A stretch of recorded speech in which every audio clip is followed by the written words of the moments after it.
Todos e a todas. Eu sou professora Silvia, coordenadora do mestrado em Psicologia, e gostaria de inicialmente saudar os nossos alunos e professores do PPG Psi, os demais professores, funcionários e alunos da Universidade de Santa Cruz do Sul, cumprimentar os profissionais das diversas áreas de atuação e de diversas instituições que estão prestigiando o nosso evento alusivo ao Dia do Psicólogo, que foi ontem.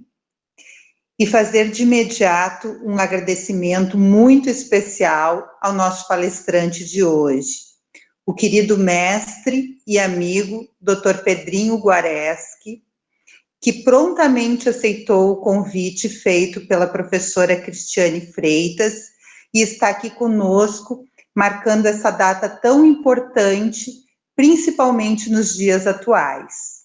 Nesses dias tão difíceis, a psicologia tem sido uma profissão cada vez mais importante.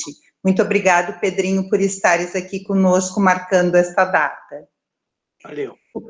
O programa de pós-graduação, mestrado profissional em psicologia da Unisc, objetiva capacitar profissionais com diferentes formações em nível superior, em uma perspectiva interdisciplinar, para a inovação e produção de novas tecnologias no campo da psicologia. O curso, que é o primeiro do sul do país, busca a formação de um profissional apto a propor formas criativas para a solução de problemas e o enfrentamento dos desafios nos diferentes contextos. E desta forma, o nosso programa, que iniciou as suas atividades há pouco mais de um ano, não poderia deixar essa data passar em branco, principalmente no momento de tantos desafios. E para isso, propõe essa reflexão hoje sobre psicologia, pós-verdade e as fake news.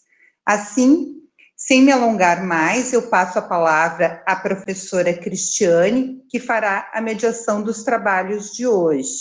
Eu gostaria de lembrar que os microfones das pessoas deverão ficar fechados durante a palestra do professor Pedrinho, e ao final ele vai, então, estar respondendo as perguntas. Peço que as pessoas anotem as suas perguntas e deixem para o final.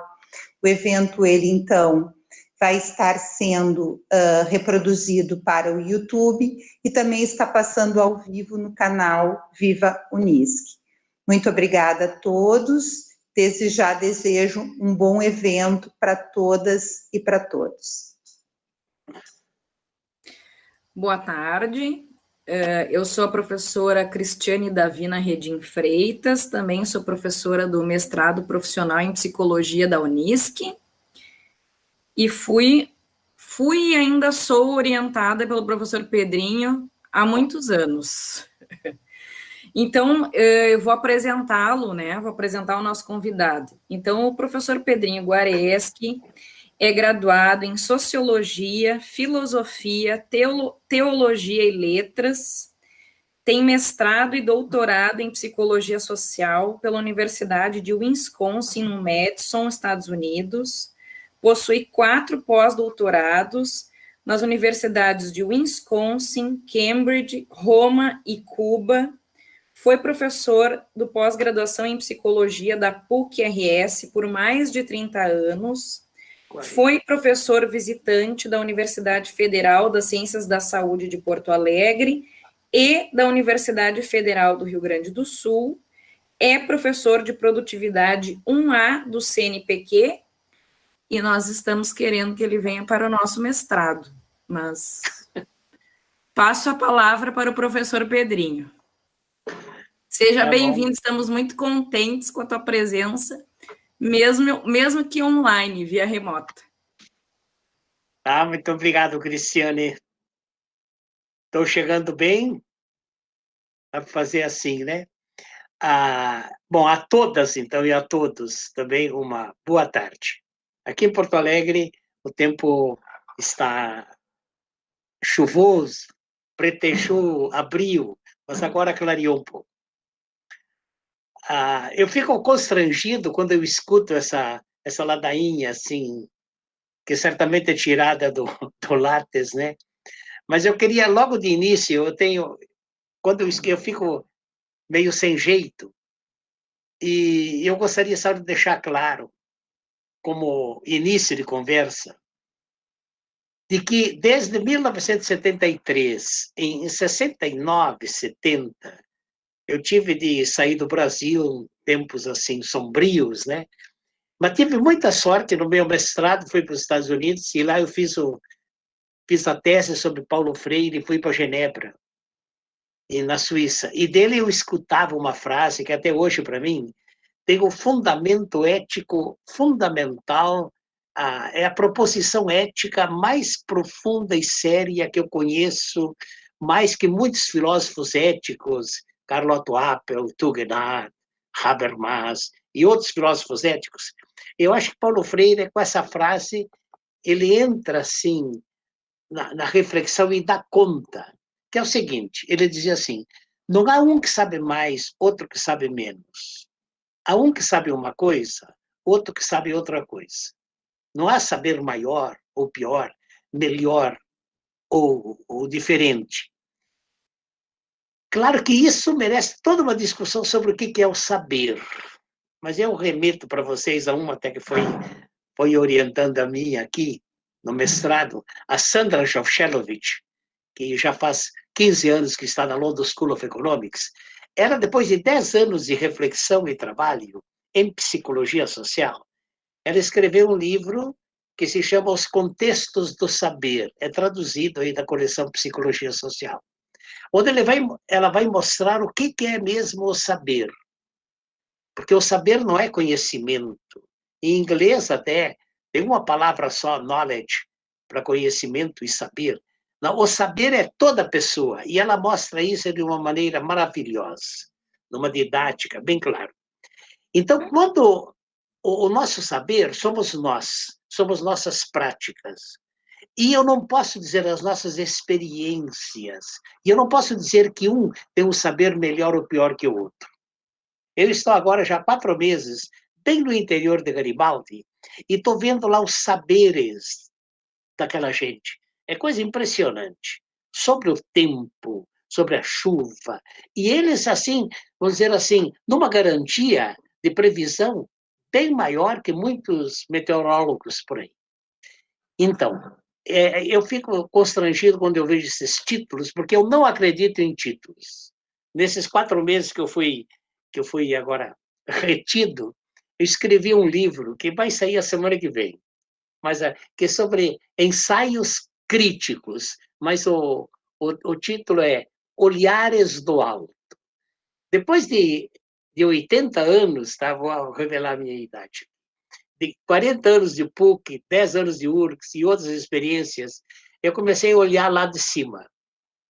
E comecei a perceber que, de fato, essa frase de Paulo Freire, ela é realmente de uma profundidade e de uma ética. Essa é a questão, acho, mais interessante. De uma ética profunda. Porque se vocês tiverem a coragem de colocar em prática, no ambiente onde vocês vivem, na família, na escola, no trabalho, em qualquer situação, essa frase, de que não há um que sabe mais ou menos, mas há um que sabe uma coisa, outro que sabe outra, vocês vão ver como tudo muda na vida da gente. Completamente. Então, o pai deve saber que a criança, ela não sabe menos que ele, não. Ela sabe outra coisa. Quem é pai, quem é mãe, que está todo dia lidando com crianças, está sabendo que coisa fantástica é isso, né? Os saberes dessa gente. Bom, então aqui Pedrinho, viu, que não sabe nem mais nem menos, mas eu vou procurar, já que me convidaram e insistiram, vou procurar partilhar assim algumas experiências que são os meus saberes. Eu, às vezes, até chego um pouco quase que a escandalizar. O máximo que eu posso fazer é partilhar meus fiascos. Porque, de fato, é isso. A vida é uma experiência de acertar e errar, né? Partilhar meus fiascos, mas feliz daquele que pode pensar quando que ele se desviou e voltar ao caminho, porque essa é a nossa vida. Paulo Freire dizia, quem não se arrisca, não vive. A vida é risco. E, de fato, a gente tem de se arriscar. Tem gente que não arrisca, nunca vai fazer nada. Então, é isso. E os meus riscos me construíram como saber. Vamos, então, ao que interessa. Em primeiro lugar, parabéns às psicólogas e aos psicólogos pelo dia de ontem, quer dizer, que deveria ser toda a vida. Confesso para vocês que eu fico meio mexido quando eu penso na psicologia, e eu vou passar por 3 pontos dessa minha fala. 3 pontos. Podem me cobrar depois, no fim. Aliás, vou avisando logo. Eu adoro perguntas. Eu até fico meio sem jeito de chegar e sair falando. Porque, como diz um velho ditado muito sábio, a pior coisa do mundo é a gente ficar dando respostas a perguntas que não foram feitas. Então, a gente sai falando, mas a questão é, mas te interessa? Agora, quando alguém faz uma pergunta, aí sim, você começa a sintonizar. Por isso, preparem as perguntas aí. Eu vou passar por 3 pontos. Primeiro, sobre psicologia mesmo, como tal. Por respeito e, de fato, e sintonia e empatia com todos os colegas. O segundo, no âmbito, assim, não sei se eu chamaria pós-verdade, mas quero botar psicologia junto com a pós-verdade. Vocês vão ver como tudo nasceu aí. Interessante. A Sílvia dizia no começo que a psicologia é tão importante nos nossos momentos. É. Muito mais que qualquer outra disciplina. A psicologia é que deu os recursos para nós chegarmos onde estamos e é aquela que possivelmente poderá dar conta de nós nos livrarmos de uma porção de condicionamentos em que nós estamos entrando.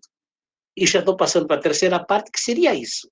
A terceira parte seria fake news? Não. Eu quero mostrar como a psicologia tem capacidade de nos redimir, de nos resgatar. Então, as 3 coisas vão ficar bem juntas. Psicologia, que é o campo aí, o dia do psicólogo, e a questão no que a psicologia pode nos ajudar. Eu quase que diria a questão da consciência e a questão da ética, adiantando um pouco. Mas, então, indo ao primeiro ponto, muitas vezes, quando me convidavam, olha, faz uns 20 anos que me convido no dia 27 de agosto para a palestra nesse mundo de Deus, eu me interessei e comecei a pesquisar, principalmente depois que eu pude até traduzir o livro dele, pude, assim, me familiarizar mais e me tornei muito amigo de um pesquisador da London School of Economics, que foi o Robert Farr. O Robert Farr, ele foi orientador da Sandra Jovchelovich, lá em Londres. Mas o Robert Farr passou 25 anos pesquisando e escreveu um livrinho, que está aí da coleção Psicologia Social também, Raízes da Moderna Psicologia Social. A gente podia quase que resumir esse livro numa frase um pouco chocante, que bom, não é dele, mas, no fundo, resume o pensamento dele. Aqueles que dizem que a psicologia começou em 1879, com o laboratório de Leipzig, que a psicologia começou lá, estão negando a psicologia. Porque a psicologia, na verdade, não é que ela não tenha a ver, tem a ver alguma coisa com o laboratório de Leipzig. Mas a psicologia, ela é um outro campo e um outro mundo. E no momento em que nós começarmos a juntar, deixa eu especificar isso mais, o que aconteceu em 1879 foi que o ambiente da Europa, até no livro dele, o VAR tem uma fotografia das universidades da Europa, tudo lá se resumia ao quê? A algo que derivava dos pressupostos da modernidade, daquilo que passou a ser chamado de ciência. E a ciência, então, era tudo. Então, a ciência dava conta do corpo e da alma. E aí foi que a alma foi de embrulho. Porque a psicologia tem a ver com a outra dimensão do ser humano. O mito da esfinge deixa isso bem claro. Porque até hoje, talvez alguém dos que estão nos escutando possa ajudar aí, mas até hoje nós estamos procurando como fazer essa ligação da esfinge, né? Da cabeça do homem e do corpo animal, que é o psíquico e o biológico. Como dar conta dessa síntese? Que, de fato, é uma coisa só. Mas o que aconteceu com a modernidade é que o biológico tomou conta. Então, tudo tinha de ser biológico.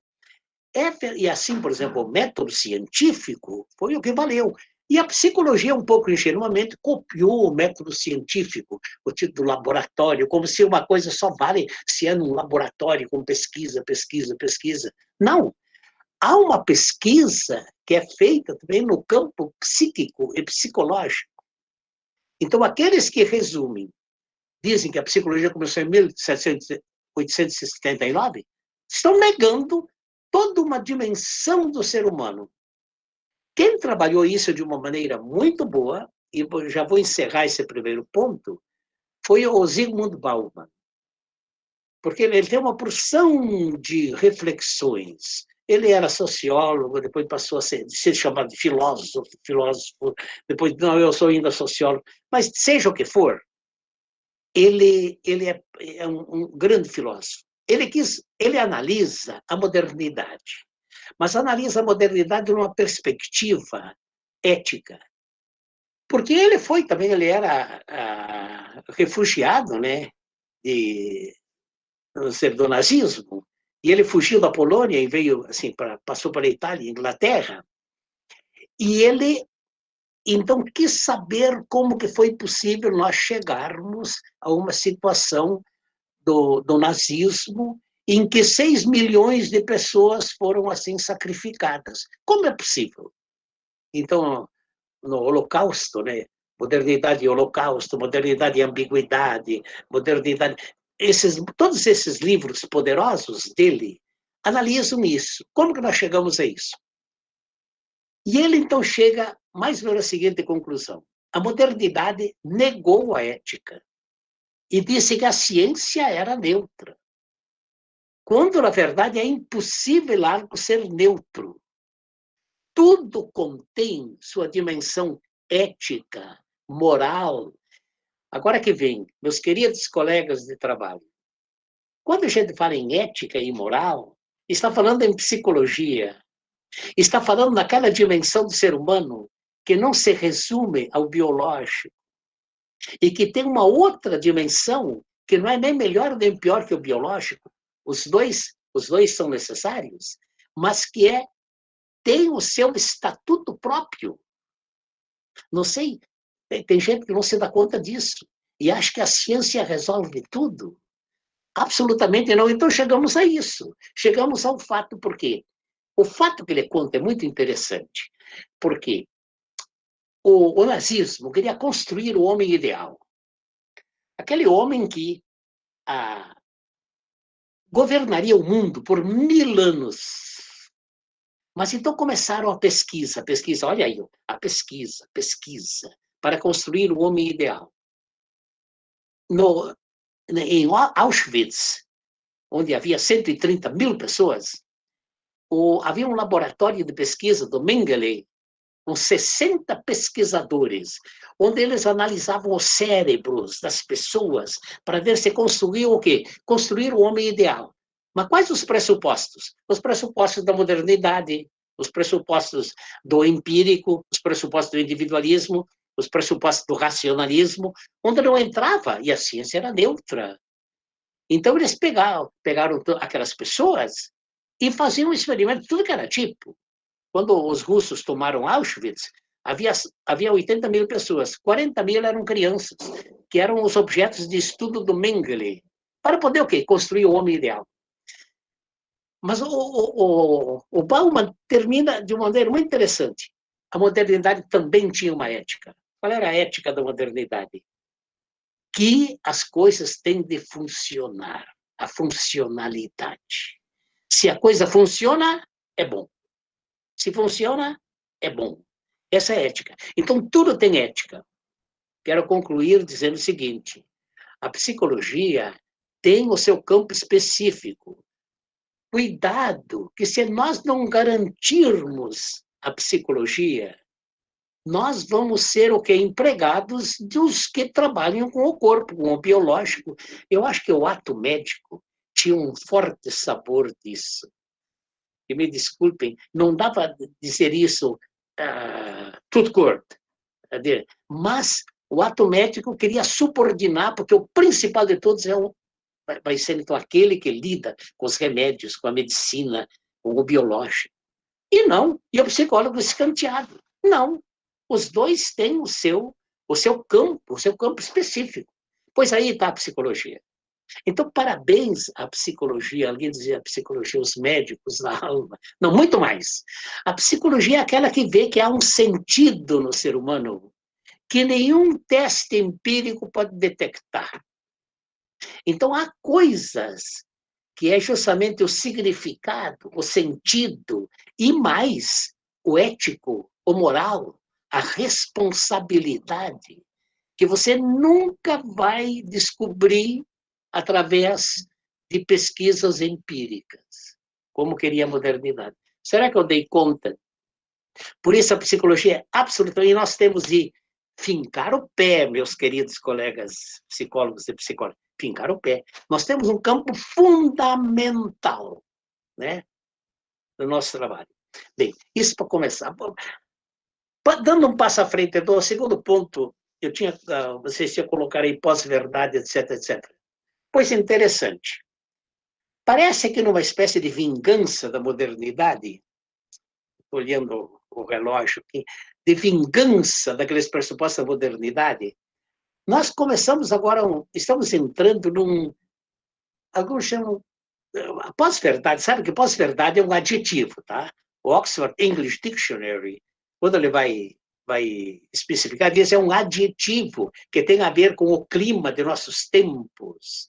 Então, a pós-verdade é mais ou menos uma espécie de uma nova era. Uma nova era em que as crenças, olhem aí, gente, as crenças, os valores, né,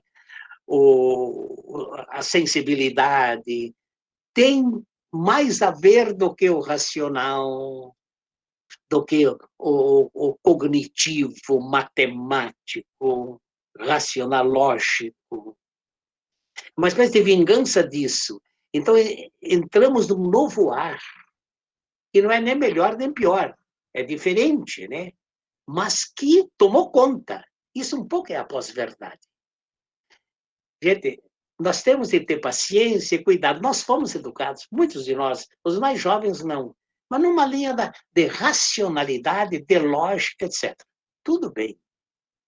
Agora, não vamos nos esquecer que existe também toda uma dimensão do afetivo, do lúdico, do estético, e aí um pouco vai caminhando a pós-verdade, das crenças, dos valores. Bem, o que aconteceu? Concretamente, teve lá um psicólogo da Universidade de Cambridge, chamado Kozinski, e ele trabalhava na linha da psicometria. Psicometria, olha que coisa engraçada, tentando medir o psíquico. Isso foi agora, esses dias atrás, hein? Em 2012. E ele pensou assim, bom, em vez de fazer pesquisa, ele fez lá um pequeno programa e colocou assim na internet pedindo que quem quisesse responder ao questionário podia fazer através, então, da internet, do e-mail, etc. E ele queria, então, medir os traços da personalidade das pessoas, os chamados Big Five. Big Five, que é interessante isso na psicologia. Quer dizer que a personalidade da pessoa teria as dimensões até, seria abertura ao novo, consciência, sociabilidade, extroversão, traços neuróticos. Colocou na internet. Começou a vir tanta resposta, tantos que respondiam ao questionário, que ele não sabia o que fazer. Foram 100, 200 mil, 2.000, 3.000. Ele estava com uma enorme quantidade de dados na mão, sem um pouco saber. Então ele começou a saber o que fazer deles. Percebeu o valor disso. E ficou até um pouco assustado. E, então, junto com alguns colegas, foram elaborando, mas teve um fulano, esqueci aqui o nome dele, vocês podem achar isso muito nesse livro aqui, viu? Esse livro, não sei se estão chegando a ver. Vou fazer um parêntese agora, tá? Esse livro aqui surgiu há 3 ou 4 anos atrás, quando no grupo de pesquisa aí da URGS, nós éramos 12, eu acho, naquele ano. O Marcos deve saber porque ele fazia parte do grupo. Marcos. E começamos, então, a discutir essa questão da pós-verdade, das crenças, dos valores. E como explicar, agora que é o meu ponto, nós ficamos surpresos com alguns fenômenos mundiais que todo mundo dizia, mas como? Olha a pergunta. Quem faz pesquisa deve saber que deve responder a um problema. A primeira coisa da pesquisa é o problema. Então, o problema era, mas como? E pegamos 4 grandes casos. Como que o fenômeno do Brexit Leave, como que a Inglaterra resolve se separar da Europa? Depois, como que o Trump é eleito? Ninguém acreditava que esse homem, até a última hora. Né? Um caso da Colômbia, durante 10 anos estavam elaborando um plano de paz com as Forças Armadas Revolucionárias e o governo da Colômbia, e em questão de 2 meses foi tudo a breca. E para quem não se expande, para quem aqui no Brasil, em 2016, como que, por exemplo, acontece o impeachment da Dilma? Como que foi isso? E depois, não.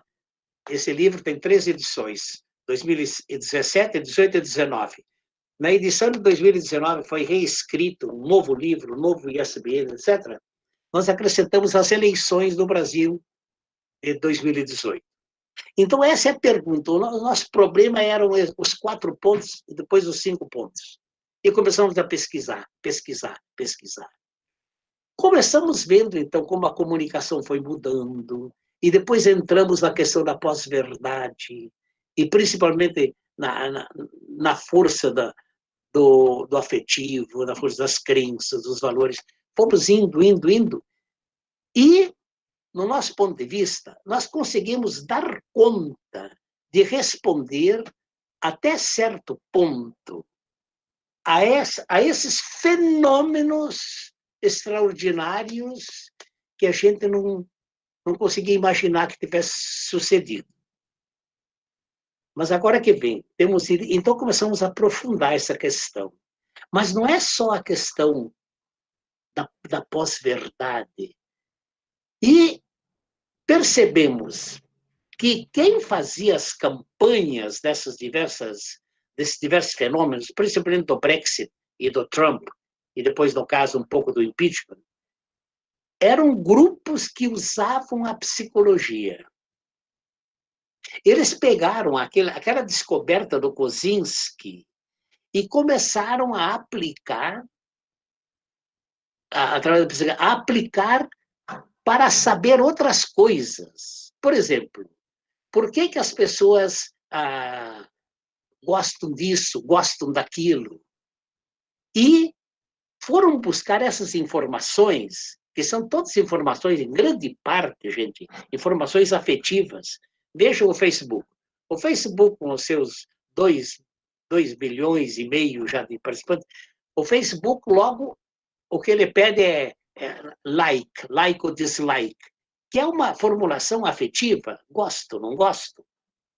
O Facebook logo abre a coisa assim, no que você está pensando, e você dá o teu perfil. E aí nós fomos descobrindo coisas que já são muito conhecidas hoje em dia, e esse é o ponto mais complexo, mas eu acho que mais importante de tudo isso. Fomos descobrindo que esses fenômenos foram possíveis porque grandes conglomerados de mídia, né, grandes grupos midiáticos, encabeçados pela Cambridge Analytica, que bebeu, que se inspirou nos dados ainda do Kozinski, conseguiram tomar esses dados, porque você vê, o Kozinski mandou um questionário e voltaram uma enormidade. Esses outros, no caso o Bannon, Steve Bannon, que está na mídia agora, e outros, viram que não precisava fazer o questionário. Nós já fornecíamos gratuitamente, ingenuamente, todas as informações necessárias para nós construirmos o nosso perfil. Perfil, não é isso que diz? Qual é o teu perfil? Você precisa modificar o teu perfil. Qual é o novo perfil? O novo perfil. Não, é coisa fantástica, gente. É claro que aí vai junto muito narcisismo, vai junto muita outra coisa. Nós oferecemos gratuitamente as informações para bilhões e trilhões de informações para pessoas que, agora uma outra novidade, que através da inteligência artificial, a gente tem toda essa problemática, tem de saber que a inteligência artificial, que é uma espécie de guarda-chuva, que lida com esses big data, com esse enorme número de dados que são esses, sabe, essas máquinas de armazenar dados não dão conta. Estão inventando novas máquinas para armazenar dados. E a inteligência artificial, então, através, uma outra palavra fundamental, que talvez seja mais importante, através de algoritmos. Algoritmos. Conseguem trabalhar esses bilhões, trilhões e quadrilhões de dados. Então, por exemplo, o Trump pedia, eu quero saber por que o pessoal do Texas está votando em mim. Então, eles pegavam, através da internet, o algoritmo detectava quais eram os admiradores de Trump, porque o Trump coloca no Facebook, coloca no WhatsApp, coloca no Instagram, né? E davam para o Trump. Então, o Trump, o seu grupo, fazia propaganda. Isso tudo, gente, está documentado. Hein? As eleições dos Estados Unidos foram as que melhor foram estudadas. Aqui no Brasil estamos estudando agora. Mandavam propagandas reforçando essas crenças. Agora, que propagandas? Agora que vem um pouco, então, da questão das fake news. Propagandas que não precisavam ser necessariamente mentiras, mas propagandas que vinham inflar o ego das pessoas, dizendo você é um homem inteligente, você está apoiando uma causa nobre, você tá. Isso para aqueles que já eram a favor. E aqueles que eram absolutamente contra. Então, vamos dizer assim, quer dizer, avalanches e avalanches de propagandas, gente, só no dia do debate final, eles modificaram, fizeram 171 mil versões de news para os que estavam assistindo ao programa. É uma coisa fantástica. Isso tudo está bem documentado aqui nesse livro, até que oportunamente a gente pode... Está à disposição. Pergunte aí para a Sílvia, para a Cristiane. Que... Vou voltar ao tema. Nós estamos aqui no núcleo da questão agora.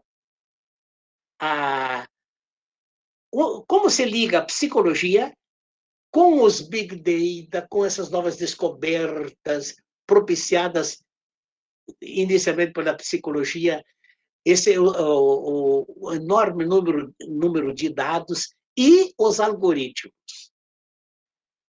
É assim que são feitas as propagandas, e muitas delas fake news. Eu não vou entrar aqui, por exemplo, no livro estão documentados lá 5 fake news que mais foram divulgadas. Porque teve um pesquisador da Universidade de Minas Gerais, Benevenuto, que começou a estudar realmente, isso foi na eleição agora de 2018, os grupos que repassavam as notícias. Que você fazia em grupos. E interessante, os grupos de família são as que mais divulgam e as que mais funcionam. Porque no grupo de família vai junto a afetividade, os conhecidos. Há pesquisas na PUC de São Paulo muito boas sobre isso. A importância da afetividade na disseminação de uma crença, de um valor, etc. O Benevenuto ele chegou a recolher 800.000 mensagens. Mas ele, tanto mensagens escritas como fotografias. Porque, gente, a fotografia, o lúdico, a pintura, a cor, tem muito mais valor do que o escrito. O escrito deve ser bem curtinho sempre. Depois que ele tinha tudo isso, ele pegou as 50 notícias mais divulgadas de todos o cabedal fantástico que ele tinha, e deu para um grupo de sociólogos, psicólogos, filósofos, analisaram as 50 notícias mais difundidas pelas máquinas mediáticas. 46 delas eram falsas. Apenas 4 eram verdadeiras. Vocês estão vendo como todo esse conjunto vai junto? Mas eu queria agora... vocês podem fazer isso por conta. É só ter um pouco de vontade, comece a pesquisar, tem muitos artigos já sobre isso. Mas o que eu queria acentuar agora é o seguinte. As últimas questões mesmo as últimas questões dolorosas que estão surgindo é exatamente uma crítica à questão dos algoritmos. No começo desse ano, o Papa Francisco e o grupo lá do Vaticano reuniu 5 grandes empresas, a ONU, mas pegou também gente que trabalha com mídia, mas grupos leigos, para fazer um estudo da questão dos algoritmos. E saiu um documento. Eu estava analisando o documento, mas é engraçado, gente, como esse documento, eles inclusive criaram uma nova palavra, que é algorética. Como fazer... Porque a turma está percebendo que não dá conta de segurar essa barra. São coisas... vamos dizer assim, avalanches e avalanches de notícias, e cada um põe o que quer, como quer. Então, o Papa fala da responsabilidade de quem cria os algoritmos e vamos dizer, da dimensão ética desses algoritmos. A Cristiane botou uma fotografia aí para a gente ver essas milhões de interconexões. Porque o algoritmo é a coisa mais simples do mundo. O algoritmo é o seguinte: se isso, então isso. Se isso, então isso. Se isso, então isso. Perguntem aí para o Marcos Vinícius, ele vai explicar melhor para vocês. Então, com isso, eles vão selecionando as pessoas chaves a quem eles querem mandar as propagandas. No caso do Trump, foram roubados do Facebook, a Analytical Cambridge pegou 80 milhões de perfis. Olha a palavrinha aí. Perfis, e para esses mandava as diferentes propagandas. No caso aqui do Brasil, o filho do B, né, foi inspirado também e orientado pelo Steve Bannon, pegaram do WhatsApp 50 milhões de perfis psicológicos íntimos. Eu sou um dos únicos que tem um aviso no Facebook dizendo que o meu site foi invadido. Ficou 2 horas e eu consegui tirar uma foto da coisa. Mas a maioria que você pergunta, veio algum aviso? Veio. Mas depois desapareceu e tinha um aviso, se você tiver alguma dúvida, pergunta de novo. Acontece que as dúvidas nunca se respondiam. Estou mostrando, então, como a coisa é de grandes números, é extremamente complexa, mas no fundo de tudo está a questão do algoritmo. E é sobre o algoritmo que eu queria baixar o santo para terminar esse segundo ponto. Gente, nós vivemos até um artigo que eu mandei aí para vocês, não sei se foi distribuído ou não, mas essas fotografias que vocês estão vendo aí estão, de fato, nesse livro, que é A Sociedade Algorítmica. A gente tem de fazer um esforço muito grande para não se render à sociedade algorítmica. Infelizmente, eu não posso aqui dar todas as consequências do risco e do perigo de uma sociedade algorítmica. Porque o algoritmo, ele chega e toma conta de tudo. Ele tem bilhões, trilhões de informações. Everywhere I go, they know it's me. Você sabe tudo da pessoa. Eles sabem tudo da pessoa. Então, aí que vem a questão, depois eu vou passar para o terceiro ponto sobre isso, vamos dizer assim, do controle das pessoas. Então, através de algoritmos, se controlam as pessoas. A pessoa não é livre de saber o que sabem dele. Não é livre para saber a quem estão dando as informações sobre ele. Ele não pode reclamar. Ele não pode dizer, eu não quero que isso seja divulgado. Não. Ele não se pertence mais. Os processos jurídicos que estão correndo aí dizem, não, mas você colocou livremente no Facebook, você colocou no WhatsApp, você colocou as suas informações no Twitter, então você colocou lá, a turma pega aquilo e vai usando. Agora, será que isso quando alguém colocou lá, ele deu licença para se tomarem todos esses bilhões e trilhões de informações e alguns milhões a meu respeito e colocar, então, me colocar como alguém a quem eles mandam determinadas propagandas, etc. Essa é a questão. Então, é difícil de saber como chegar a controlar isso. Talvez muitos que estão me escutando estejam dizendo assim, eu acho que o Pedrinho está delirando. Não estou, não. Até é bom ler esse artigo, que é de um filósofo muito bom, para mostrar realmente a problemática que isso assumiu. Mas está dentro da questão da pós-verdade, a psicologia, que foi o campo que ofereceu recursos fantásticos da dimensão psíquica, da psique, disso tudo, e a inteligência artificial, com os seus enormes dados, com os big data e com realmente os algoritmos. Esse é mais ou menos o pano de fundo que nós estamos vivendo. Estou olhando aqui, 5h53, mas eu queria passar um pouco para o terceiro ponto. Os analistas que pensam esse assunto se perguntam seriamente até que ponto a gente ainda é livre. Porque entra aqui uma questão, que é a questão da liberdade humana. E eu acho que é aí que a psicologia... não dá para nós, da psicologia, entrarmos e querermos peitar essas questões complexas, técnicas, mas nós podemos trabalhar numa outra dimensão. Porque o nosso objeto é o ser humano. Muitos, ontem, quando falaram do psicólogo, o nosso objeto é o ser humano, o nosso objeto é o ser humano. Mas é aí que vem, quem é esse ser humano? Eu acho que é aí que a psicologia tem um trabalho extraordinário e específico dela. Eu fico, às vezes, espantado quando eu enxergo alguns programas de psicologia e não vejo lá dentro de toda a ementa questões relativas ao quê? À consciência. Porque o que é a consciência? A Silvia Lane tinha um grupo de pesquisa dela, da PUC de São Paulo, era sobre consciência, né? A consciência é aquele reduto fundamental, específico, é o quanto de respostas eu consigo à pergunta, por que eu sou o que sou? Por que o mundo é assim? E acontece com o ser humano que nós podemos fazer com que ele cresça em consciência.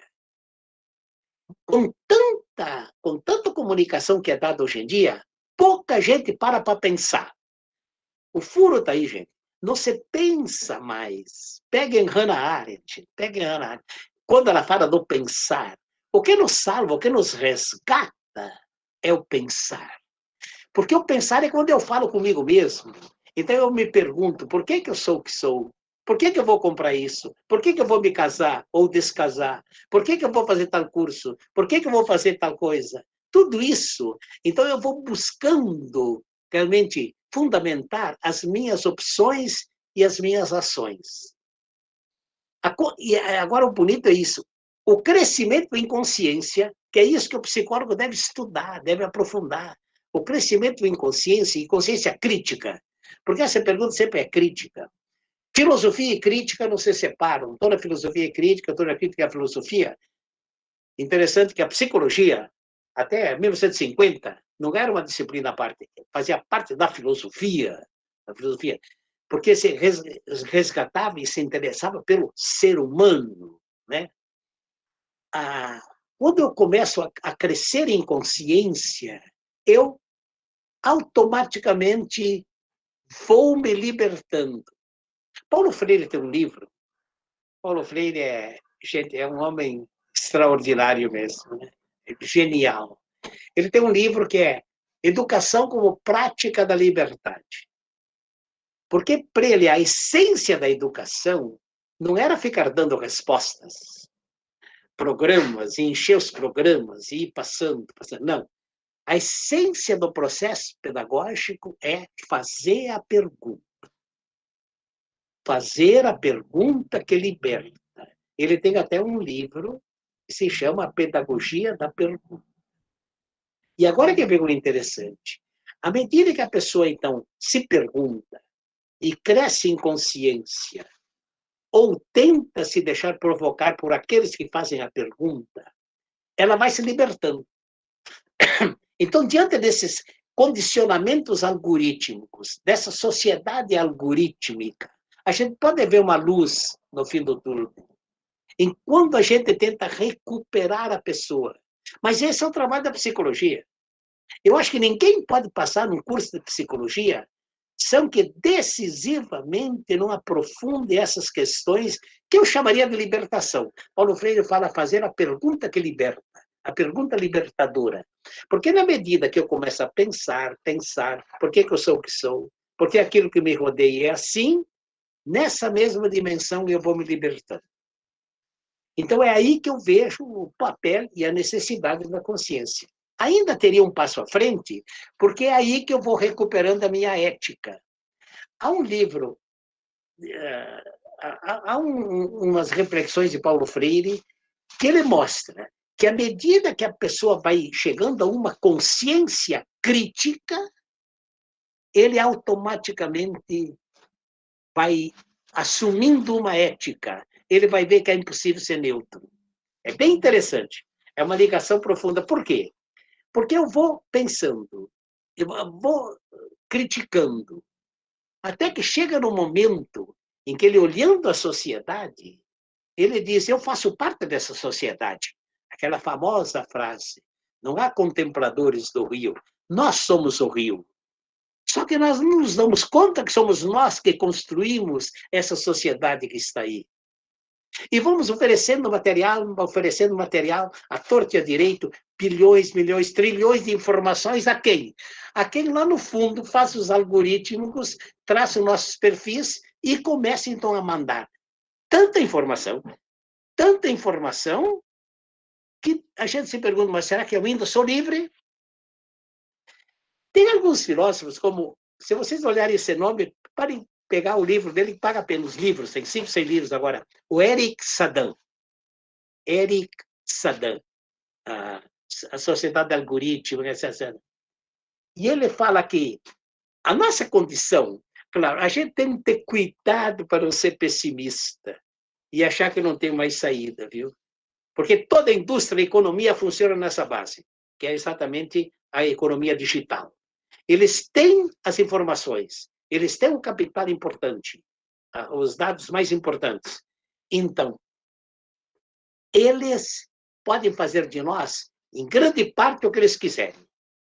Por exemplo, você quer fazer um curso, mas ele, olhando o teu perfil, vão ver se permite ou não você fazer esse curso. Não, no teu perfil estava lá que você não dá para isso, não interessa não. Nós queremos uma pessoa um pouco mais ingênua para isso, um pouco mais... E assim, então o Eric Saddam, ele diz assim, eu acho que tem algum fundamento aí, que de tantas informações que eles têm sobre nós, mas não é tanta vigilância, né? Ainda eles podem adivinhar o que nós iremos querer. Meio bravo, né? Olha, você vai acabar querendo isso, viu? Você vai acabar casando assim, assim, assim, viu? Você vai acabar virando, se transformando no fulano assim, assim. Você vai... É meio doloroso a gente pensar nisso. Eu sou terrivelmente otimista. Eu sou otimista, mas não dá para deixar de segurar os pés no chão, tá? Colocar os pés no chão. Todos os pés que Deus nos deu. Eu estou vendo que chegamos assim, nós começamos 10 minutos de atraso, mas chegamos aos 50 minutos, 50 e poucos minutos. Vou fazer um resumozinho. Eu comecei falando alguma coisa do saber mais, saber menos, que eu não acredito em nada disso. Eu acho que o saber é algo fantástico, o saber somos nós mesmos. Mas depois eu passei, então, a questão o primeiro ponto que nós vimos, a questão da psicologia. Que a psicologia tende a dar conta do psíquico, que ele está sempre junto com o biológico, mas é um campo específico.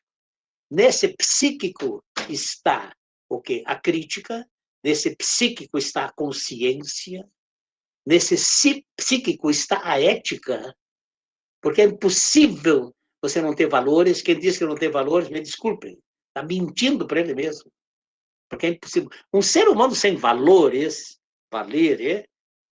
é um ser humano inexistente, está morto, porque é o valor que me dá a motivação para poder viver. Pode perguntar se vocês estão aqui nessa live aqui, é porque no fundo tem um valor. Eu até aceito que vocês nunca tenham pensado qual seja e que alguém tenha vindo assim, levado por algoritmos, eu acho que nem tanto. Mas, de qualquer maneira, há um valor a isso, vocês não estariam aí. E é com esses valores, crenças, etc., que a psicologia trabalha. E o segundo passo, então, foi aí que a psicologia ofereceu todo o material possível, até historicamente, lá com Kozinski, lá em Cambridge, para que se criassem essas parafernálias de Big Data, de coisa, e de algoritmos, etc., que estão dentro, no dia a dia da nossa vida. Tudo! Hoje em dia vai até da casa digital, né? E estamos agora numa situação em que nós perguntamos, e a psicologia, como pode dar conta disso? Por exemplo, fake news. Quem me obriga a acreditar? Se eu não reflito, eu acabo acreditando tudo que vem, ainda mais se eu gosto. E eles mandam essas notícias fakes, né? Exatamente quando sabe que aquela pessoa gosta, que aquela pessoa sempre curtiu fulano de tal, por isso vamos reforçar, vamos reforçar. Não é, então, de estranhar que haja guetos, gente, que haja redutos na nossa sociedade brasileira impenetráveis, que não enxergam mais nada, porque estão sendo reforçados todo dia, todo dia, todo dia, por milhares. Eu controlo, eu tenho até participo de um grupo de família, viu? Mas é coisa impressionante, gente, como as últimas coisas mais dolorosas são invertidas por pessoas assim que trabalham com isso e são jogadas. Agora estão controlando um pouco as questões dos robôs, etc. Mas havia até um gabinete especial dentro do Palácio do Planalto para trabalhar com essas coisas. E tinham razão, porque é isso que move o mundo, move o Brasil. Então, não é? A gente não pode ser ingênuo. Agora, como dar conta disso? Pois é, meus queridos colegas de trabalho, acho que a bola está conosco. Eu duvido que uma pessoa que saque isso, que comece a refletir, que comece a se questionar, como dizia Paulo Freire, o vírus da crítica é terrível. O vírus da consciência é um vírus, se fosse agora, eu diria pior que o Covid-19. É um vírus que ninguém mais segura essa pessoa, porque ele está aí aberto à liberdade e, à medida que ele cresce em crítica, aberto à responsabilidade, que é, então, a dimensão ética, né? A dimensão moral da questão. Tudo bem. Acho que eu vou ficando por aqui, né, Cris? Não sei se é por aí. Quero te escutar. Vamos ver se eu te escuto agora. Oi. Sim. Bom, pessoal, então agora a gente abre, né, para perguntas. Muito obrigada, Pedrinho, pela explanação, sempre muito clara, muito compreensível. Eu acho que traz Deus bastante, me ouça. traz Tem bastante coisas coisas que para a não gente. estão nem muito claras para mim, viu? Que a gente tem que procurar todo dia, mas tá bom. Continua. Não, mas eu quero dizer que é muito, muito bom te escutar, porque é muito fácil te escutar, né? Nesse sentido que eu quis dizer. Não que as questões não sejam muito complexas, que eu acho que tu traz questões bem complexas para nós. Mas então, o chat está aberto, eu acho que tem como abrir o microfone e fazer perguntas. Eu anotei algumas perguntas aqui, também eu estou conectada no YouTube, se alguém quiser fazer alguma pergunta lá no chat do YouTube, eu estou com ele aqui, eu posso anotar para fazer para o professor Pedrinho. E nós já temos uma pergunta no chat, que é muito parecida com a pergunta que eu ia te fazer, tá? Então, assim, a pergunta que está no chat é a seguinte, ó, Pedrinho. Somos induzidos a comprar um produto ou uma ideia mais do que gostamos realmente? E a pergunta que eu tinha anotado é muito semelhante a essa, que é o seguinte, né? Quando ou como a gente pode saber que a gente está sendo controlado pelos algoritmos ou pela fake news, né? Ainda mais numa situação dessa, que nós estamos vulneráveis, de certa forma, emocionalmente, né?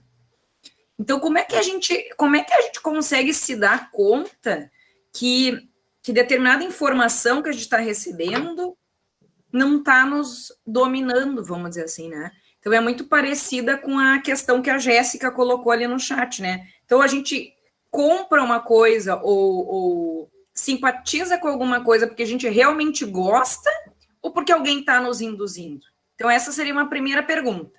Eu tenho outras aqui anotadas. Para aí, deixa eu responder logo, porque depois de certa idade, a gente esquece as coisas.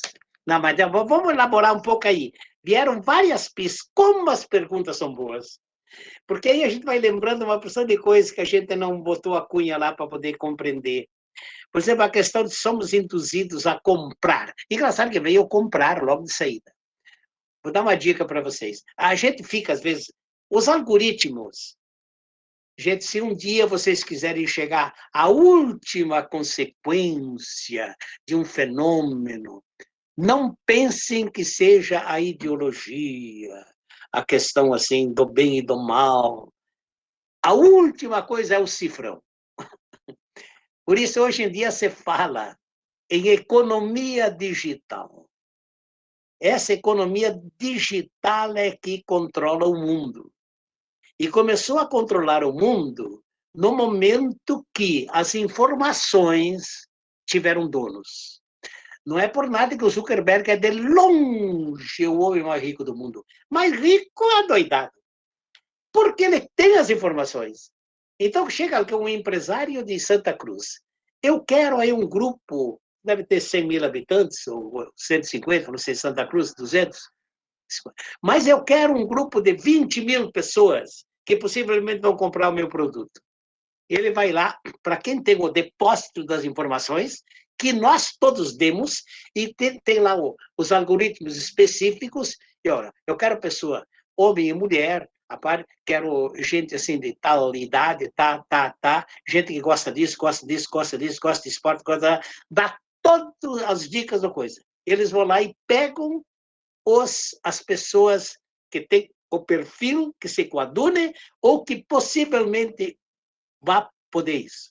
E vende o quê? Esses perfis. Essa pessoa ganha um dinheiro, é um lascado.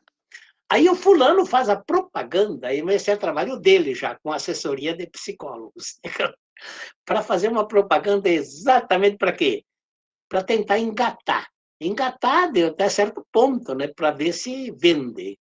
Isso, então, é um primeiro ponto. da pergunta.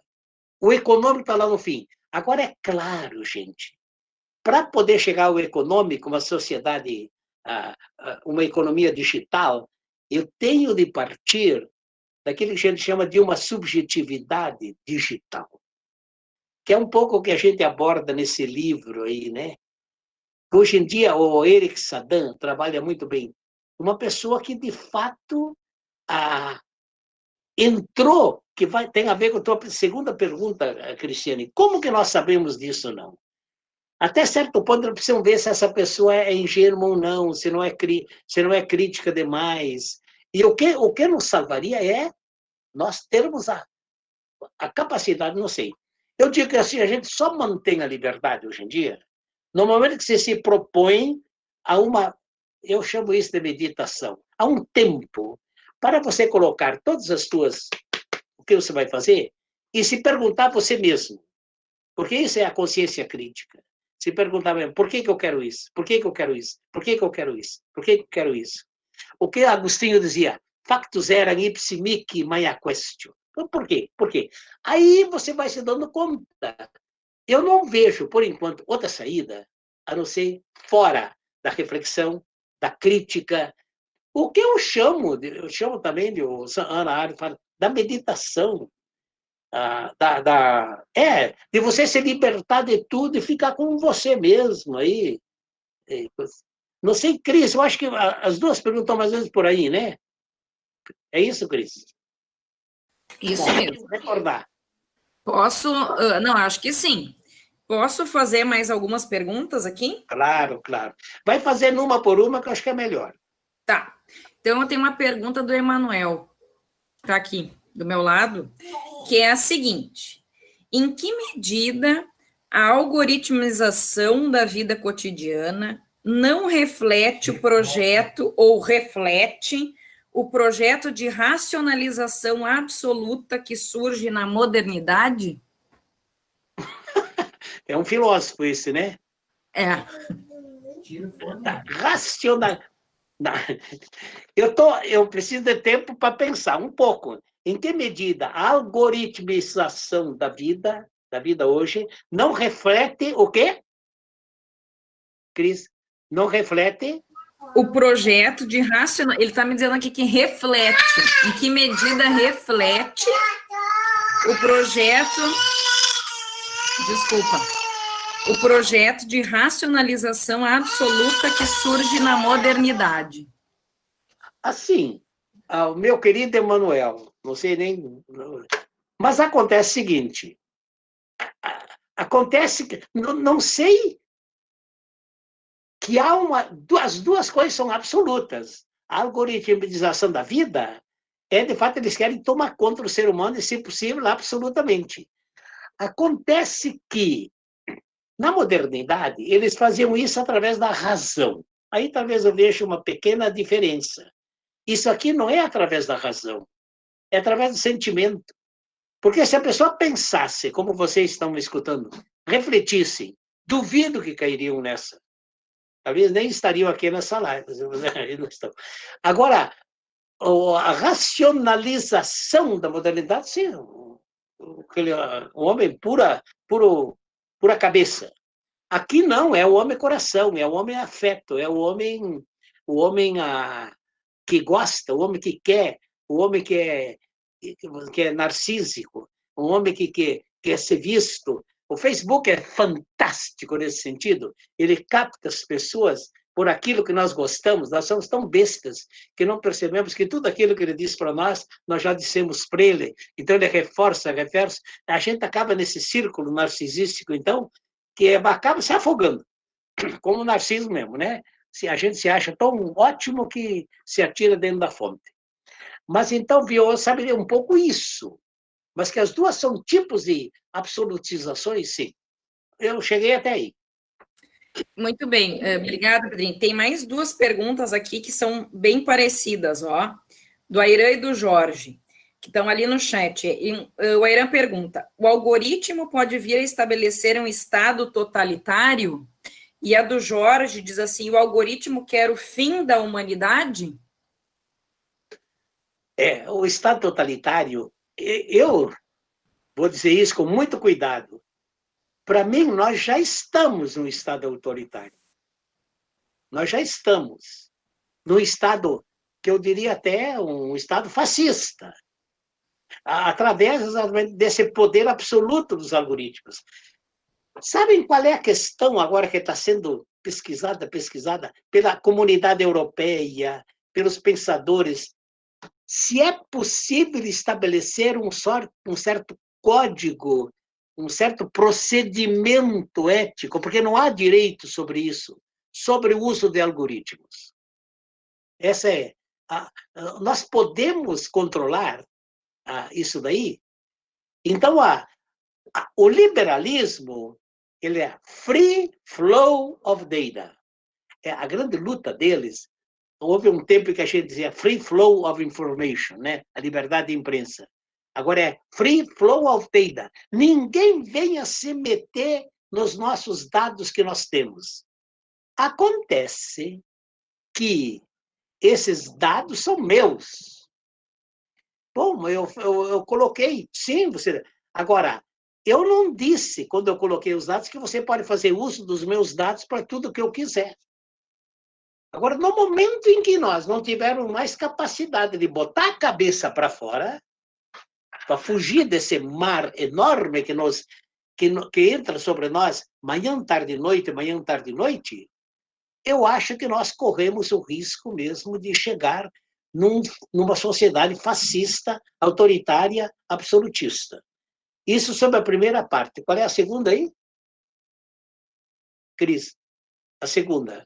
E tu acha que é o fim da humanidade? O fim da humanidade. Eu acho que... Olha, esse coronavírus ajudou a quebrar a cara de muita gente. Então, não é por acaso. Gente, eu tenho como princípio, desde o meu tempo de velho, quebrar a cara na filosofia, mas eu tenho como princípio de que o mundo é um sistema aberto. O que comanda o mundo o mundo é um sistema aberto. Não existem regras absolutas, por isso nunca poderemos chegar e dizer, é assim, nunca. Sempre só por uma brecha. Esse é o conceito de relação. O mundo é um mundo de relações. Mas eu acho que, filho, não sou profeta para saber o futuro. Pedrinho, a professora Liane queria fazer uma pergunta. Eu acho que ela pode abrir o microfone, né, Liane? Pode, por que não? A pergunta é o seguinte, né? A tua fala me remete à questão de como fazer enfrentamento. Eu entendo que o enfrentamento vem com educação que promova pensamento crítico, educação de qualidade. Só que a gente vê agora que na pandemia tem estudantes que têm acesso à internet e aí sim conseguem continuar com as aulas remotas, e outros não têm, ou seja, esse acesso à educação ele é díspare. Então, na sua opinião, como a gente pode promover esse caminho? Será que nós temos que criar uma rede do bem e também usar desses artifícios da tecnologia para promover maior justiça social? Liane, eu vi que você estava se mexendo aí, agora que eu vi que era fazer. Liane, a tua pergunta tem tanta coisa por trás. A primeira, uma coisa que me fez despertar já, que a última coisa que você disse, é que está em jogo a democracia. Nessa questão está em jogo a democracia. Por causa do quê? Daquilo que a gente chama de economia digital. Porque a economia digital, ela dá conta e ela controla o econômico agora. E esse determinismo econômico tem um patrão acima, que é o neoliberalismo. E o neoliberalismo quem pode mais chorar menos, cada um precisa por todos, é um neoliberalismo que está exigindo essa economia digital. O que está acontecendo com a economia digital agora? Eu privilegio os ricos, vamos dizer assim, controlo os pobres com alguma coisa, e as injustiças vão aumentando. E isso é a negação da democracia. A Marilena Chauí, gente, tem uma reflexão que eu até aconselho, vejam aí no o Google é meu pastor, nada me faltará. Né? O Salmo 23 na internet, o Google é meu, nada me faltará.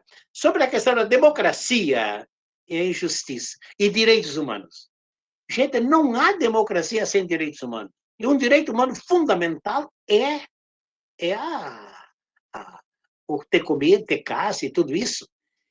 A economia digital não vai permitir, não está permitindo isso.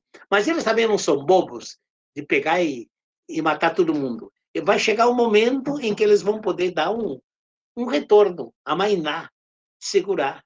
Mas eu acho que sim, está em jogo com a democracia. E os direitos humanos, né? Que é uma questão crucial. Com licença. Obrigada, Pedrinho. Tem uma pergunta ali no chat do professor Gerto, e a professora Alba reforçou. Como falar com alguém que se alienou numa verdade revelada por um algoritmo? Ou seja, como conversar com um fascista? Bom, tu tiver coragem. Eu tenho algumas experiências. A gente quer testar, assim, brigar com essa gente. Não sei se paga a pena. Deixa eu contar um fato. O André Guerra é um doutorando, terminou agora o doutorado dele. Mas ele tem um artigo nesse livro que é exatamente sobre uma pós-verdade crítica. E ele conta a história de um engenheiro que estava andando de metrô na Inglaterra e via uns jovens lá na frente conversando sobre se tinham ou não ido à Lua, os astronautas. E eles diziam, não, tudo isso foi invenção. Não, nunca foram à Lua, não, isso tudo. Inclusive, os argumentos dele, ele escutando, os argumentos dele diziam, não, porque não? Se tivessem lá na Lua, eles veriam a sombra, né? A sombra, quando não aparece sombra, etc, etc. Não se aguentou, tá? Chegou e falou assim, escute, gente, mas isso não tem cabimento. Claro que você não tem nem sol, vai ter sombra. E coisas, argumentos assim, na lógica. Sabe o quê? Eles nem ligaram, desconheceram, viraram para o outro lado e continuaram. Aí ele se recolheu, ficou pensando. Aí eles começaram a falar do futebol. Mas ele, no futebol. Aí ele termina assim, eu acho que o problema foi meu. Em vez de eu entrar para captar a simpatia deles com o futebol, entrar no mundo deles, para poder depois ir elaborando alguma coisa, eu entrei direto na questão da lógica, não funciona. Um fascista, ele o sentimento tomou conta, né? Ele se totalizou a coisa. Então não há um furo. O Paulo Freire, ele tem uma dica, mas não é bem assim, mas é parecida. Ele fala da pessoa. Deixa eu recuperar isso, porque é bonito de um lado ou do outro. Quando a pessoa chega a um certo nível de consciência, que seria, de fato, a consciência fascista, que ele chama isso de má fé, mauvaise foi, em que não tem saída. Então, ele não é a razão que manda. Ele diz assim, com essa pessoa, você desculpe eu dizer isso, mas como eu vivi com ele, e era um homem extremamente afetivo, piedoso e místico. Paulo Freire era um homem místico. Ele dizia assim, a única coisa que vai poder dar conta dessa pessoa é o amor. É o amor. Mas nós temos de amar, nunca deixar de amar. Amar, aí vem, como Nossa Senhora, que derrubou do trono os poderosos e exaltou os humildes. Mas amar quer dizer, brigar com amor. Brigar com amor. Que no fundo, o que sobra é o amor. Ele até morreu acabando falando isso, né? Eu acho que é o amor, no fundo, o afetivo. A gente não vai poder casar com todo mundo, nem namorar com todo mundo, para poder, assim, conquistar essa dimensão afetiva. Mas é essa dimensão afetiva que poderá dar conta de a pessoa refletir e falar, escute, mas essa pessoa me quer bem, Como é possível? Então, isso deixa a pessoa chocada. Um pouco, viu? Não levem a mal. O que é Casaldáliga? Esse Casaldáliga, ele era um homem que amou profundamente as pessoas, mas era um homem queridíssimo, era um poeta, um místico. E isso ninguém tira. É uma dimensão, assim, que vai de acordo também com... vai no afetivo, que é o campo deles, que eu sempre falo. Não sei, eu vejo isso no Papa Francisco também, sem querer, mas eu vejo ele que pouco está ligando, não atinge. Agora a gente vê aquela bondade enorme, né? Aquela bondade que extravasa. Isso um pouco, eu acho que é o que realmente vai poder. Tem mais um lance, desculpe dizer isso, Paulo Freire, além da dimensão de que a essência do projeto pedagógico é fazer a pergunta, ele tem uma segunda dimensão, que eu acho que essas duas dimensões completam o pensamento genial dele, que é o seguinte: dos 30 livros de Freire, 13 tem no título Pedagogia. Ele quer dizer com isso que não é aquilo que eu digo que vai mudar uma pessoa, vai fazer uma pessoa crescer ou libertar. É a minha pessoa, é o meu jeito, é a pedagogia, que é a prática, que é a didática, que são as relações que eu estabeleço. Isso vai mudar. E o que sobra é isso. A última carta dele, Cartas Pedagógicas, as últimas linhas que ele escreveu, tá? Que foram recolhidas pela mulher dele, 2 linhas, ele diz isso. Ele diz lindamente: a nossa vida deve consistir em que cada vez mais aquilo que eu digo seja aquilo que eu faço. Que haja uma ligação entre o que eu digo e o que eu faço. Não sei, eu acho isso. Essa pessoa que sobra. Por isso que Paulo Freire desculpem a palavra, nesses ensaios que eu escrevi, tem um sobre Paulo Freire, eu conto isso. Ele é execrado por certos grupos. Por quê? Porque era uma pessoa que não deve... A pessoa não é aquilo que ele dizia, eles nunca leram nada dele. Nem, certamente. É a pessoa. Uma pessoa ninguém destrói. A pessoa se resume no amor, na afetividade, no bem-querer. Ninguém consegue dar conta de destruir uma pessoa assim. Mas onde chegamos, né? Não, mas eu acho que tem a ver também com o resgate. E aí, Cris? Eu estou vendo que estamos nos 6h30. Assim, ó, Pedrinho, tinha um debate ali no chat de 2 pessoas, da Jéssica e do Jorge. Vamos ver se eu consigo traduzir, né? Eles estavam um pouco se questionando a serviço do que está a tecnologia. Ela está a serviço do bem ou a serviço do mal, né? Mas então, a serviço do capital, ela pode ser usada, pode ter um bom uso da tecnologia.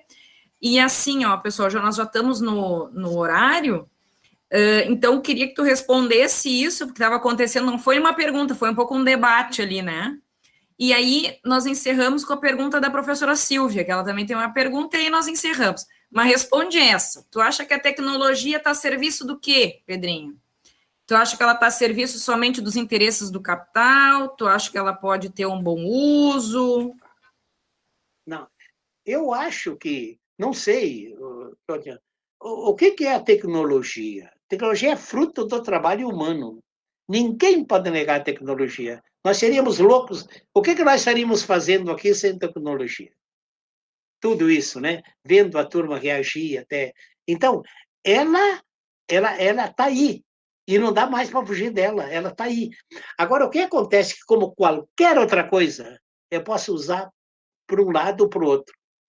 O Aristóteles, repetido por Santo Tomás, repetido por todos os grandes filósofos éticos, diz o seguinte: o que dá a moralidade a um gato, que é o Siamon, é a intenção, é a finalidade que eu coloco, a intenção. E a intenção tem a ver com a consciência. Aqui é um ponto. Mas eu acho que depende, então, da intenção que eu tenho. Eu acho que é isso que dá moralidade às ações. Mas a tecnologia, por si, ela é um instrumento como qualquer outra coisa, como isso que nós estamos vendo. Não sei, eu cheguei até aí.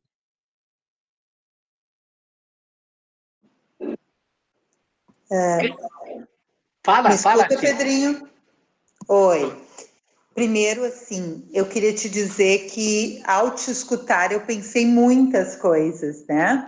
E fiquei aqui com vontade de te perguntar muitas coisas e já fica um convite para um próximo debate aqui conosco para a gente continuar essa conversa tão gostosa, né? Que agora, pelo tempo, a gente precisa terminar. Mas já fica o convite aqui do nosso mestrado em psicologia para te voltar quantas vezes tu quiseres para a gente seguir nesse papo. Eu fui te escutando, Pedrinho, e fiquei pensando também nessa questão que os colegas colocaram da manipulação, da alienação através dos algoritmos. E aí me lembrei um pouco do que o Freud falava já sobre a manipulação das massas, né? E aí a minha pergunta para te fechar, então, talvez, o que mudou? O que tem diferente, além da tecnologia, né, dos algoritmos, naquela manipulação que a gente já falava de massa e que até o Orwell, ele retrata bem naquele filme dele, do outro, né, vigiando e manipulando. O que tem de diferente agora nessa pós-verdade e nesses tempos, em função desse novo modo, talvez, de se relacionar, né? Que as pessoas estão se relacionando mais através das redes sociais do que das relações próximas. Silvia. E te agradecer muito por estar aqui com a gente, nos aumentando a consciência, né? Nos alargando a nossa crítica, a nossa capacidade crítica. Tenho duas coisas para falar. Espero não esquecer. Gente, como chamava aquele primeiro-ministro austríaco, Bismarck? Ah, lembrei. Tem um fato com o Bismarck que tem a ver com toda essa questão, que é o seguinte. O Bismarck começou a ser odiado por todos. E um dia eles cercaram, numa praça, cercaram o palácio e para matar, para terminar com ele, etc, etc. E ele falou assim, orientou a turma a fazer o seguinte: 4 focos diferentes, os 4 cantos da praça, para a turma começar a chegar lá e brigar. Que São Paulo. Quando estavam os 4 peleando, um gritando, ele saiu sozinho a pé, atravessou a praça e foi embora. O que está nisso? É que, no momento, na massa, quer dizer, esses psicólogos, até o Moscovici trabalha com a psicologia das multidões, crowd psychology. O que tu precisa não digo dividir, mas tu precisa começar a individualizar. Vou contar um pecado meu que eu acho que é bom. No tempo aqui da moral cívica, então o Pedrinho, coitado, que era um rapaz moço, corajoso, então os irmãos da PUC não sabiam o que fazer, que nenhum estudante queria saber de educação física, de moral cívica. Então eles põem tudo numa sala e o Pedrinho, que tela. Eu cheguei lá um dia, eram 180 alunos para dar moral cívica. E entrei e começou um barulho, mais um inferno ensurdecedor. Eu não devo nada a ninguém, né? Mas lembrei do Bismarck. E estou lembrando da psicologia das massas. Como a gente lida num desse. Eu peguei e não falei nada, escrevi uma frase no quadro e sentei ao lado de um, comecei a conversar. Aí eu conversei com um, aí eu conversei com outro, aí eu conversei com outro. E a turma, sem saber, né? E à medida que eu ia conversando, ele ia diminuindo o barulho, diminuindo.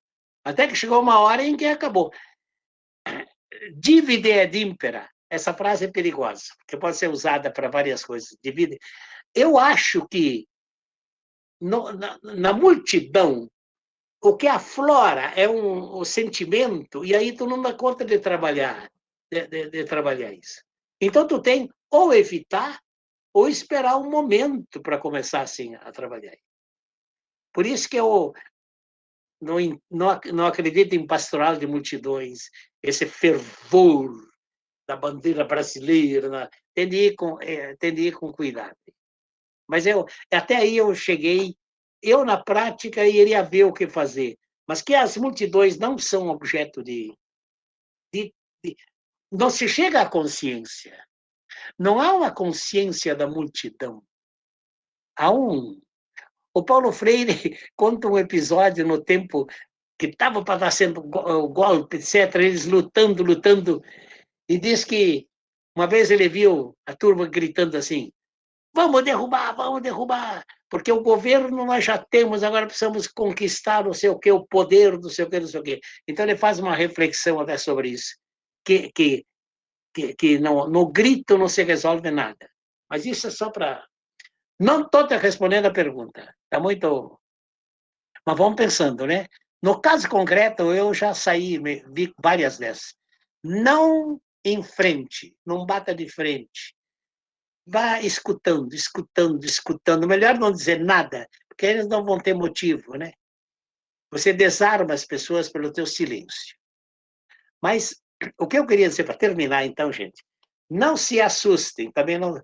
Eu costumo falar isso, e não é... Gente, eu não gostaria que vocês não aceitassem nada do que eu falei aqui nessa hora e meia assim, de conversa, pelo fato de eu ter falado. Não, eu estou convencido disso, e todo dia isso é motivo de reflexão e leitura, isso. Mas isso é para mim. Mas não quero que vocês acreditem nisso. Que isso seja uma espécie de pergunta. Pergunta para vocês irem pensando. Aí é tudo com vocês. Vão refletindo, vão elaborando. Pegue alguém que está interessado e vão elaborando. É aí. Então, tudo isso eu gostaria que fosse uma pergunta desafiadora, deslanchadora, assim. Uma pergunta, como se diz hoje em dia, disparadora para futuros. Mas é isso, então. Boa noite. Vocês devem ter 1000 programas interessantes aí em Santa Cruz, né? Até um choppzinho, né? Eu não usei máscara, não é que eu não tenha, né? Tem uma tropa. Mas é que aqui estou sozinha, por isso eu... Mas se eu tivesse com mais alguém... Pedrinho, então, muito obrigada. Todas as pessoas aqui estão se manifestando aqui no chat do Google Meet, agradecendo as tuas palavras, muito uma expectativa de um próximo momento. Muito obrigada pela tua disponibilidade e seguimos pensando e conversando. Se Deus quiser. Tudo de bom, então. Boa noite. Abraço. Tudo de bom, obrigado. Palmas para o Pedrinho. Fiquem bem. Eu que